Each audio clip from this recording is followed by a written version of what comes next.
Assalamualaikum teman-teman semua, kembali lagi di channel YouTube Faharisma. Kita lanjut baca Cerbung Labuhan Hatiku bab 10, Isakan Anila. Dukung channel ini dengan cara subscribe, like, komen, dan share. Terima kasih, selamat membaca ya.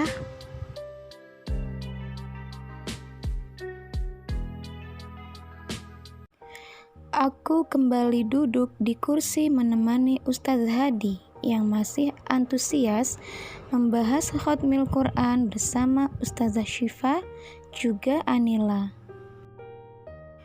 Diam-diam kupandangi wajah ayu gadis di depanku. Gadis berpipi cabi itu sesekali ikut bersuara juga tersenyum menanggapi diskusinya bersama Ustaz Hadi. Hanya saja aku tersentak saat Ustaz Hadi menepuk punggungku cukup keras. Mungkin beliau tahu bahwa aku sedang memandangi calon istri dari keponakannya. Kepergok lagi. Memalukan saja kamu, Lutfi. Harusnya bisa menahan diri. Apalagi setelah tahu bahwa Anila telah diminta oleh Ustaz Hadi untuk firman keponakannya. Kedua ustazah itu bangkit dari kursi, pamit meninggalkan ruangan rapat. Aku menundukkan kepala, memandangi kedua langkah wanita itu dari lantai sampai hilang di balik pintu. Tad, nanti acara khataman Quran, biarin jenengan sama Ustazah Anila saja yang menangani ya. Wajah yang semula menunduk kian mendongak menatap lelaki di depanku. Dahiku mengernyit. Kalian kan dulu satu pondok, berarti cara melatihnya sama. Kalau dihandle sama Ustazah Syifa atau Ustazah Ihsan, belum tentu satu alur. Nanti malah bentrok dan kebanyakan diskusi jadinya malah lama. Kedua sudut bibirku terangkat, tetapi secepat kilat pudar, mengingat ini hanyalah tentang kerjasama sesama pengajar anak-anak, bukan tentang hati yang rasanya tidak tahu pasti. Memangnya mau bulan apa Ustaz? Nanti biar saya buat list nama anak-anaknya. Biar nanti dirapatkan lagi. Yang penting, saya titip anak-anak sama jenengan dan Ustazah Anila ya. Aku mengangguk, kemudian membenarkan posisi duduk dengan memangku satu kaki. Kuhela napas lembut, kemudian menatap lelaki yang kini sibuk dengan gawainya, menarikan kedua ibu jari pada layar tersebut. Sebenarnya, ada hal yang ingin kutanyakan pada beliau yang membuat hati dan pikiranku cukup terganggu. Namun, keluh mulut ini berucap, rasanya aku tidak pantas untuk ikut campur perihal perjalanan perkenalan Firman dengan Anila. Sejenak, aku memejamkan mata, menetralisirkan deru napas yang tiba-tiba saja menggebu. Sudahlah, Vi. Biar saja. Toh kamu sendiri sering mengatakan bahwa Anila bukan termasuk tipe wanita yang lemah lembut. Bukan kan? Bukan. Dengan mengucap istighfar dan memastikan bahwa tidak ada yang harus aku pertanyakan lagi, aku membuka mata, kemudian pamit meninggalkan ruangan rapat.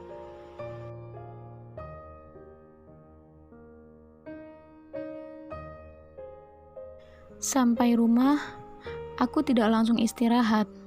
Segera aku selesaikan pesanan para pelanggan yang sudah menumpuk.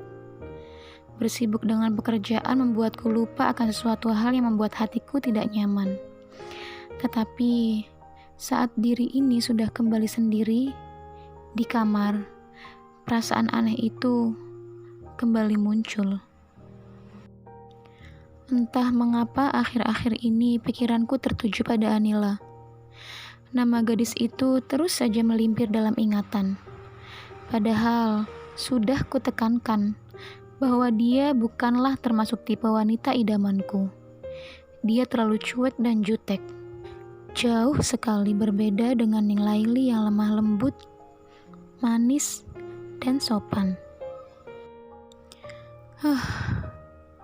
Lagi-lagi nama wanita masa lalu itu kusebut. Padahal susah payah aku memberi jarak ingat agar tidak ada lagi namanya melimpah dalam diri, meski hanya secuil. Gawai yang kusimpan di nakas terus berdenting. Grup khataman yang baru kemarin dibuat oleh Ustadz Hadi menjadi grup teraktif dari grup-grup WhatsApp lainnya, meski hanya dengan 5 anggota saja. Kurai gawai yang terus mendentingkan suara itu. Di sana sudah ada puluhan chat yang belum kubuka. Ustadz Hadi membahas tentang aku dan Anila yang akan menjadi partner Hotmil Quran untuk melatih anak-anak sekaligus menjadi MC khataman. Saya insya Allah bisa bantu Ustadz. Dulu ketika di pondok, saya pernah melatih santri-santri khataman. Balasan Ustazah Syifah. Bagus itu, biar Ustazah Syifah dan Ustadz Lutfi saja. Saya ikut di bagian lain saja Ustadz. Kali ini balasan Anila yang kurasa dia benar-benar menghindar dariku. Kututup grup tersebut, kemudian mencari kontak dengan nama Anila. Ragu aku mengirimkan pesan, meski hanya sapaan salam, rasanya dada ini menggetar. Dengan mengucap basmalah, aku malah menekan gambar telepon, menunggu panggilan itu diterima. Lama, sampai panggilan itu berakhir dengan sendirinya. Anila tidak sama sekali mengangkatnya. Kuperhatikan lagi gawat aktif di bawah namanya. Dia masih online. Aku beranjak dari duduk, mondar-mandir, kesana kemari dengan memandangi layar gawai. Sekali lagi aku mencoba menghubungi Anila. Jika panggilan ini tidak digubris, aku akan mengajukan pada Ustadz Hadi untuk tidak disatukan dengan Anila. Lebih baik bersama Ustazah Syifah. Meski berbeda cara melatih, kami yakin masih bisa berdiskusi. Tanpa disadari, waktu di layar gawai telah berjalan. Ternyata Anila mengangkatnya. Assalamualaikum. Suara Anila terdengar tidak bergairah. Waalaikumsalam warahmatullahi wabarakatuh, Nil. Ada apa? Ada yang harus kita bahas tentang khataman. Kenapa tidak ikut gabung di grup saja, Kang? Kamu menghindar, ujarku dengan dentuman suara jantung yang menggebu. Ada panas yang tiba-tiba menjalar ke seluruh tubuh. Sedikit membuatku keluh. Aku memejamkan mata, merutuki kebodohan diri. Kenapa bisa-bisanya to the point begini? Menghindari siapa? Jenengan. Aku diam, bingung harus menjawab apa. Meski yang kurasakan memang begitu. Anila menghindari apapun tentangku. Tidak hanya pribadi, bahkan untuk kemaslahatan anak-anak pun dia enggan berurusan denganku. Nanti biar saya yang ke rumahmu. Kita bahas sedetail mungkin. Bahas apa sih, Kang? Khataman untuk anak-anak lah, Nil. Saya kan sudah mengajukan, biar jenengan sama Ustazah Syifah saja. Saya biar di bagian lain. Amanat dari Ustadz Hadi menyerahkan pada kita, bukan Ustazah Syifah, Nil. Kang Lutfi bisa kan mengajukan? Bilang kalau Kang Lutfi lebih nyaman dan cocok dengan Ustazah Syifah. Kamu memang benar menghindar kan, Nil? Apalagi yang membuat kamu begini? Masih tentang Ning Laili? Gus Irfan? Masih mengingat tentang kejadian 2 tahun lalu? Masih menyalahkan aku dengan kejadian itu? Iya, memang kamu yang keterlaluan, Kang. Suaranya meninggi dibarengi isak yang terdengar begitu pilu.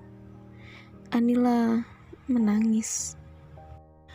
Aku memanggil namanya penuh lembut, tetapi hanya suara isak tangis yang terdengar di telinga. Lagi aku memanggilnya. Kali ini dengan pertanyaan, ada apa? Kenapa? Aku menunggu jawaban, sampai akhirnya panggilan itu berakhir. Anila mengakhirinya tanpa mengucapkan salam. Kuhela napas halus, kemudian menghempaskan tubuh pada tempat tidur, memandangi langit kamar dengan debar dada yang tidak beraturan. Tangan kanan yang masih menggenggam gawai ku angkat menatap kontak Anila yang masih memunculkan kata online di bawah namanya. Anila marah, Anila menangis, Anila benci dengan aku. Anila, aku mengusap wajah, menyugar rambut dengan kasar, mencaci diri karena telah membuat gadis di seberang sana menangis. Sungguh, perasaan ini membuatku tersiksa. Ada rasa aneh, entah itu benci atau bahkan cinta untuk gadis yang bernama Anila Permatasari. Maafkan aku, Nil, ucapku penuh rasa bersalah sembari mengusap namanya di layar gawai.